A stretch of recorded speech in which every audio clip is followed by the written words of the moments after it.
Then Paul, knowing that some of them were Sadducees and others Pharisees, called out in the Sanhedrin. Paul called out Pharisees and Sadducees in the Sanhedrin. My brothers, I am a Pharisee, descended from Pharisees. I stand on trial because of the hope of the resurrection of the dead.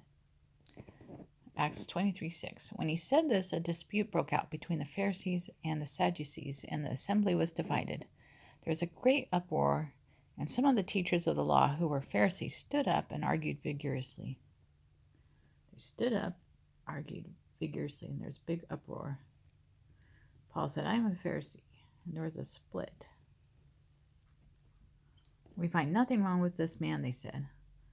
What if a spirit or an angel has spoken to him?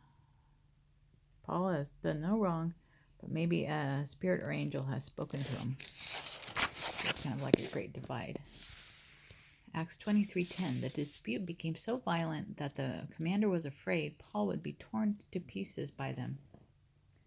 Paul said such a upset, so violent that he thought he might be torn to pieces. He ordered the troops to go down and take him away from them by force and bring him into the barracks. Go get him and take him to the barracks, said the commander. Okay, I need Paul. They take him.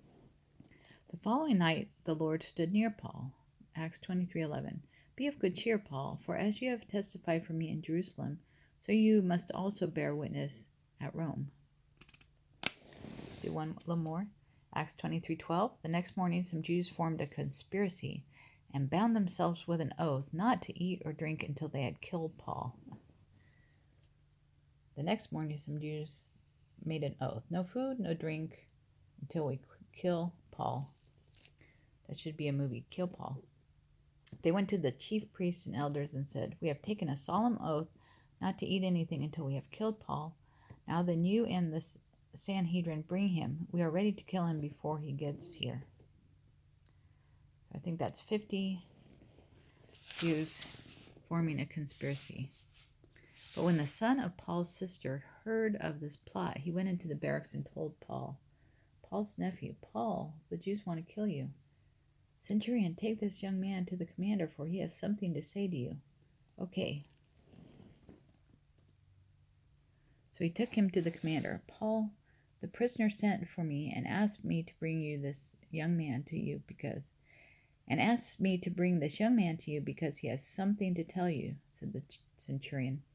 The commander took the young man by his hand, drew him aside, and asked, What is it you want to tell me? Okay, don't tell anyone you've reported this to me, says Paul's nephew. He said, The Jews ask that you bring Paul to the council tomorrow, but don't do it. More than 40 men are waiting to kill him. The commander took the young man by his hand, drew him aside, and asked, What is it that you want to tell me? Okay, don't tell anyone you reported this to me. Then he called 2 of his centurions and ordered them, Prepare 200 soldiers, 70 horsemen, 200 spearmen to go to Caesarea at 9 p.m. Acts 23:23. Acts 23:24. Provide horses for Paul that he may be taken safely to Governor Felix. Paul to Governor Felix. He wrote a letter as follows. Claudius Lysias, to His Excellency, Governor Felix, greetings. This man was seized by the Jews. When I was informed of a plot to be carried out against the man, I sent him to you at once. I also ordered his accusers to present their case to you against him. So it's kind of like Jesus, but being passed around. Paul is being passed around.